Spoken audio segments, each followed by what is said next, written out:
दोस्तों, अगर क्रिश्चियनिटी का कोई एक ऐसा मूवमेंट है जिसने पूरी दुनिया का स्पिरिचुअल हिस्ट्री बदल दिया, तो वो है पेंटेकॉस्ट। लेकिन प्रॉब्लम ये है, आज बहुत लोग पेंटेकॉस्ट के बारे में सिर्फ इतना जानते हैं कि लोग अलग अलग भाषाओं में बोलने लगे थे, बस। लेकिन पेंटेकॉस्ट सिर्फ टंग्स का इवेंट नहीं था, ये गॉड और ह्यूमैनिटी के रिलेशनशिप का टर्निंग पॉइंट था। ये उस मोमेंट की कहानी है जब हेवन और अर्थ के बीच की दूरी अचानक टूट गई, जब ऑर्डिनरी लोग गॉड की शक्ति से भर गए, जब क्रिश्चियनिटी एक डरे हुए स्मॉल ग्रुप से दुनिया बदलने वाला मूवमेंट बन गई। लेकिन सवाल यह है, पेंटेकॉस्ट आखिर था क्या? ये कब हुआ, क्यों हुआ? होली स्पिरिट कौन है? आग क्यों दिखाई दी? हवा जैसी आवाज क्यों आई? लोग दूसरी भाषाओं में क्यों बोलने लगे? और क्या पेंटेकॉस्ट आज भी रेलेवेंट है? आज की इस वीडियो में हम एक्ट्स चैप्टर 2 को सिर्फ पढ़ेंगे नहीं, बल्कि महसूस करेंगे। Jewish history, old testament connections, Jesus की प्रॉमिसेस, होली स्पिरिट और चर्च की शुरुआत तक सब कुछ डीप में समझेंगे। और यकीन मानिए, आज के बाद आप एक्ट्स चैप्टर 2 को कभी पहले जैसा नहीं पढ़ पाएंगे। पेंटेकॉस्ट को समझने के लिए हमें पहले यह समझना होगा कि डिसाइपल्स की हालत क्या थी। जीसस क्रूसिफाई किए जा चुके थे। जिस इंसान को उन्होंने मसाया माना, रोम ने उसे क्रॉस पर मार दिया। अब इमेजिन कीजिए डिसाइपल्स का mindset, fear, confusion, hopelessness. Peter, जिसने बोल्डली कहा था, मैं आपके लिए मर जाऊंगा, वही पीटर एक सर्वेंट गर्ल के सामने जीसस को डिनाई कर देता है। क्यों? क्योंकि फियर इंसान को बदल देता है। डिसाइपल्स छिप रहे थे, उन्हें डर था कि अगला नंबर उनका होगा। लेकिन फिर तीसरे दिन कुछ शॉकिंग हुआ। बाइबल कहती है, जीसस मृतकों में से जी उठे। अब चाहे कोई बिलीवर हो या स्केप्टिक, इतिहासकार अग्री करते हैं कि डिसाइपल्स जेन्युइनली बिलीव करते थे कि जीसस रेजरेक्ट हुए, और यही बिलीव पेंटेकॉस्ट तक पहुंचने वाला था। रेजरेक्शन के बाद जीसस लगभग 40 दिनों तक डिसाइपल्स के साथ रहे। उन्होंने गॉड्स किंगडम के बारे में सिखाया। अब ध्यान दीजिए, डिसाइपल्स अभी भी पॉलिटिकल किंगडम सोच रहे थे। वे पूछते हैं, क्या अब इजराइल रिस्टोर होगा? लेकिन जीसस का फोकस पॉलिटिकल रेवोल्यूशन नहीं था, उनका फोकस स्पिरिचुअल ट्रांसफॉर्मेशन था।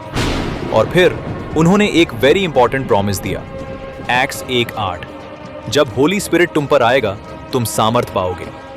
अब यहां एक बड़ा सवाल आता है, होली स्पिरिट आखिर है कौन? बहुत लोग होली स्पिरिट को एनर्जी समझते हैं, कुछ लोग फोर्स समझते हैं। लेकिन बाइबल के अनुसार होली स्पिरिट कोई थिंग नहीं है। होली स्पिरिट गॉड स्पिरिट है। बाइबल की पहली बुक में ही होली स्पिरिट दिखाई देता है। परमेश्वर का आत्मा जल के ऊपर मंडरा रहा था, मतलब क्रिएशन के समय भी होली स्पिरिट मौजूद था। जीसस कहते हैं, मैं तुम्हें अकेला नहीं छोड़ूंगा, और फिर होली स्पिरिट का प्रॉमिस देते हैं। अब ओल्ड टेस्टामेंट में होली स्पिरिट कुछ स्पेशल लोगों पर आता था, किंग्स, प्रॉफिट्स, वॉरियर्स, लेकिन परमानेंटली नहीं रहता था। उदाहरण, सैमसन, जब स्पिरिट आया तब शक्ति आई। लेकिन पेंटेकॉस्ट में कुछ कंप्लीटली नया होने वाला था। अब गॉड का स्पिरिट ऑर्डिनरी बिलीवर्स के अंदर रहने वाला था। यही पेंटेकॉस्ट की रेवोल्यूशनरी आइडिया है। अब यहां सबसे इंपॉर्टेंट हिस्टोरिकल बैकग्राउंड आता है। पेंटेकॉस्ट ओरिजिनली क्रिश्चियन इवेंट नहीं था, यह जूइश फेस्टिवल था। हिब्रू में इसे कहते थे शवूओत, ग्रीक लैंग्वेज में पेंटेकॉस्ट, मतलब 50th। क्यों? क्योंकि यह पासओवर के 50 दिन बाद आता था। अब ओरिजिनली यह हार्वेस्ट फेस्टिवल था, लेकिन लेटर ज्यूज इसे मोजेस को लॉ मिलने के सेलिब्रेशन के रूप में भी देखने लगे। अब यहां डीप कनेक्शन समझिए। ओल्ड टेस्टामेंट में माउंट साइनाई पर गॉड फायर, थंडर और लाउड साउंड के बीच लॉ देते हैं। अब एक्ट्स चैप्टर 2 में फिर वही एलिमेंट्स दिखाई देते हैं, फायर, विंड, साउंड। लेकिन इस बार गॉड स्टोन टैबलेट्स पर लॉ नहीं लिख रहे, बल्कि ह्यूमन हार्ट्स पर। यही जेरेमाया प्रॉफिट ने कहा था, मैं अपना नियम उनके दिलों पर लिखूंगा। अब पेंटेकॉस्ट सडनली ओल्ड टेस्टामेंट फुलफिलमेंट बन जाता है। अब सीन इमेजिन कीजिए, जेरूसलम क्राउडेड है, दुनिया भर से जूस फेस्टिवल के लिए आए हुए हैं, और एक अपर रूम में करीब 120 बिलीवर्स बैठे हैं। वे प्रे कर रहे हैं, वेट कर रहे हैं, शायद नर्वस भी होंगे क्योंकि जीसस जा चुके हैं। और फिर अचानक आकाश से एक जोरदार आंधी जैसी आवाज हुई। अब ध्यान दीजिए, बाइबल ये नहीं कहती कि हवा चली, वो कहती है हवा जैसी आवाज। ये सुपरनैचुरल साउंड था। अब बाइबल में विंड कई बार सिंबलाइज करती है गॉड्स स्पिरिट। हिब्रू वर्ड रुआह का मतलब है स्पिरिट, ब्रेथ, विंड। मतलब एक्ट्स चैप्टर 2 में गॉड्स ब्रेथ रूम में भर रही थी। फिर बाइबल कहती है आग की जीभों जैसी चीजें दिखाई दी। अब यहां सिंबॉलिज्म बहुत डीप है। ओल्ड टेस्टामेंट में फायर हमेशा रिप्रेजेंट करती है गॉड्स प्रेजेंस। मूसा और burning Bush Sinai mountain, Elia का सैक्रिफाइस, अब पेंटिकॉस्ट में वही डिवाइन फायर लोगों पर उतर रही थी। लेकिन सबसे शॉकिंग बात, अब गॉड टेंपल बिल्डिंग में नहीं रह रहे, अब इंसान खुद टेंपल बनने वाले थे। यही न्यू कवेनेंट का बिगिनिंग था। अब सबसे कंट्रोवर्शियल हिस्सा, बाइबल कहती है डिसाइपल्स दूसरी भाषाओं में बोलने लगे। अब जेरूसलम में उस समय कई देशों से लोग आए हुए थे, पार्थियंस, मीड्स, इजिप्शियंस, रोमन्स।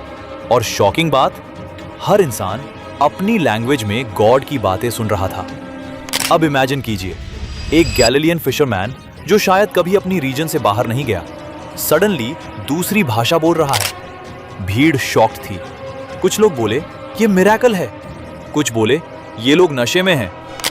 इंटरेस्टिंग बात, जब भी गॉड अनयूजुअल काम करते हैं, लोगों की रिएक्शंस डिवाइड हो जाती हैं।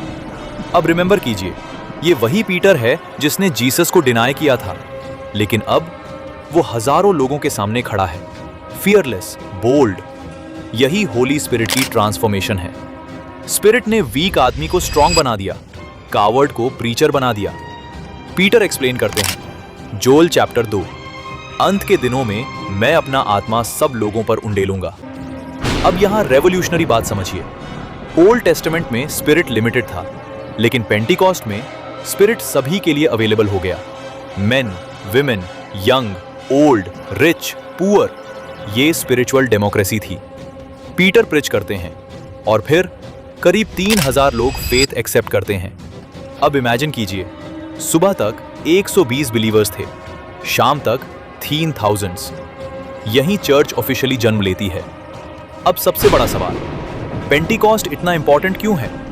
क्योंकि क्रिश्चियंस बिलीव करते हैं कि यहीं गॉड ने ह्यूमैनिटी के साथ रिलेशनशिप का नया चैप्टर शुरू किया। अब रिलीजन सिर्फ एक्सटर्नल रिचुअल्स नहीं था, अब गॉड पीपल के अंदर रहने वाले थे। अब बाइबल का एक अमेजिंग कनेक्शन देखिए। टावर ऑफ बैबल में लैंग्वेजेस लोगों को डिवाइड करती हैं, लेकिन पेंटिकॉस्ट में लैंग्वेजेस लोगों को यूनाइट करती हैं। बैबल में प्राइड था, पेंटिकॉस्ट में ह्यूमिलिटी थी। बैबल में ह्यूमंस हेवन तक पहुंचना चाहते थे, पेंटिकॉस्ट में हेवन ह्यूमंस तक आ गया। लेकिन दोस्तों, शायद पेंटिकॉस्ट का सबसे डीप मीनिंग यह है कि गॉड डिस्टेंट नहीं रहना चाहते थे।